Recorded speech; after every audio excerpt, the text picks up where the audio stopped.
그날 저는 제 딸을 다시 만났습니다. 20년 전 제가 직접 손을 놓아야 했던 아이였습니다. 그런데 그 아이는 저를 전혀 기억하지 못했습니다. 저는 그 자리에서 움직일 수 없었습니다. 발이 바닥에 붙은 것처럼 한 발짝도 떨어지지 않았습니다. 눈앞에 분명히 서 있는데도, 손을 뻗으면 닿을 거리인데도 너무 멀게 느껴졌습니다. 그 아이는 이미 어른이 되어 있었습니다. 차분한 표정, 낯선 눈빛, 저를 스쳐 지나가는 시선에는 아무런 감정도 담겨 있지 않았습니다. 하지만 제 기억 속에는 여전히 어린아이였습니다. 작은 손을 꼭 쥐고 울음을 터뜨리던 그날의 모습 그대로였습니다. 저는 단 하루도 그 아이를 잊은 적이 없습니다. 그런데도 우리는 완전히 남이 되어 있었습니다. 그날 저는 처음으로 깨달았습니다. 기억하지 못하는 사람에게 나는 아무것도 아니라는 걸요.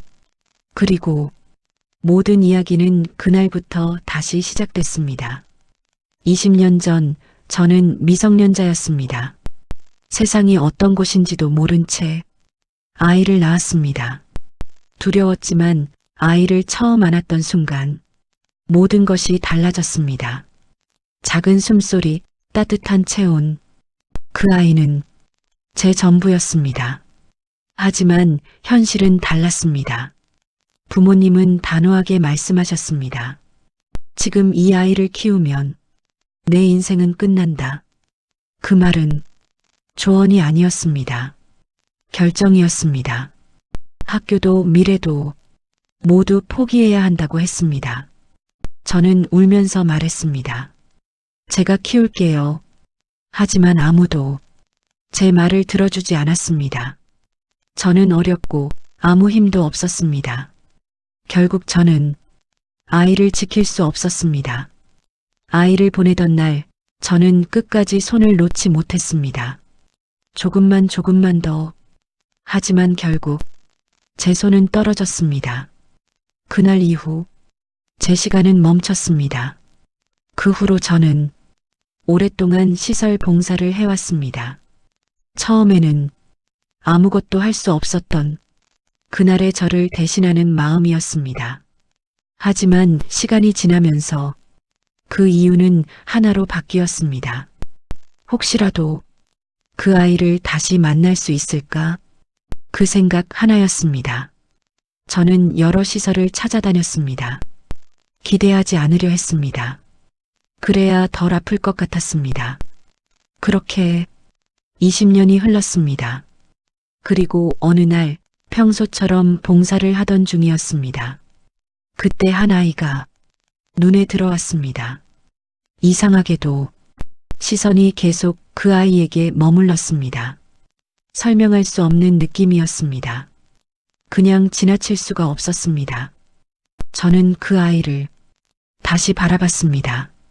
그리고 순간 기억 하나가 떠올랐습니다. 아주 오래전 그 아이의 손목에 있던 작은 흉터였습니다. 설마 하는 마음으로 손목을 바라봤습니다. 그 자리였습니다. 제가 기억하던 바로 그 자리였습니다. 심장이 크게 뛰었습니다. 하지만 저는 바로 확신하지 않았습니다. 그럴 수 없었습니다. 저는 조심스럽게 아이에게 다가갔습니다. 안녕. 아이는 정중하게 인사를 했습니다. 안녕하세요. 그 눈빛에는 저를 아는 기색이 없었습니다. 저는 조심스럽게 물었습니다. 어릴 때 기억 있어? 아이는 잠시 생각하다가 고개를 저었습니다. 잘 모르겠어요. 그 순간 가슴이 내려앉았습니다. 저는 확인하고 싶었습니다. 시설에 조심스럽게 문의했습니다. 처음에는 거절당했습니다. 하지만 저는 포기할 수 없었습니다. 몇 번이고 찾아갔습니다. 그리고 오래된 기록을 확인하게 되었습니다. 날짜, 장소, 상황, 모든 것이 제가 기억하는 것과 일치했습니다. 그 순간 손이 떨렸습니다. 그 아이는 제 딸이 맞았습니다. 하지만 그 사실을 알게 된 순간 기쁨보다 먼저 두려움이 밀려왔습니다. 이 아이는 지금까지의 삶이 있습니다. 저 없이도 잘 살아온 시간입니다. 그 삶에 제가 들어가도 되는 걸까요? 저는 다시 기록을 바라봤습니다.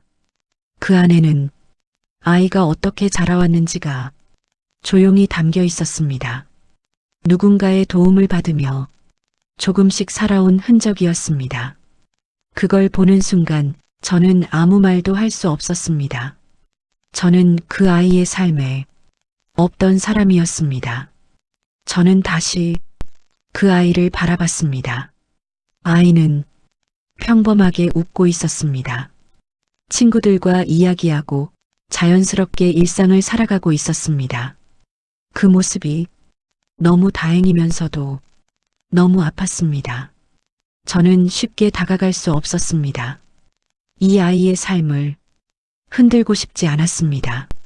하지만 이대로 돌아설 수도 없었습니다. 저는 이미 한 번 그 아이를 놓쳤습니다. 다시는 같은 선택을 하고 싶지 않았습니다. 20년 만에 다시 만난 딸. 하지만 우리는 서로를 모르는 사이입니다. 저는 아직도 답을 내리지 못했습니다.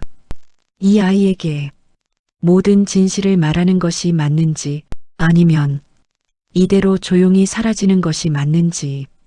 시간은 많이 흘렀지만 제 마음은 여전히 그날에 머물러 있습니다. 여러분이라면 이 아이에게 진실을 말하시겠습니까? 아니면 이대로 모른 척 살아가시겠습니까? 저는 지금도 그 답을 찾지 못하고 있습니다. 댓글로 여러분의 생각을 남겨주세요. 그리고 이런 이야기가 계속 궁금하시다면 구독과 좋아요로 함께 해주세요.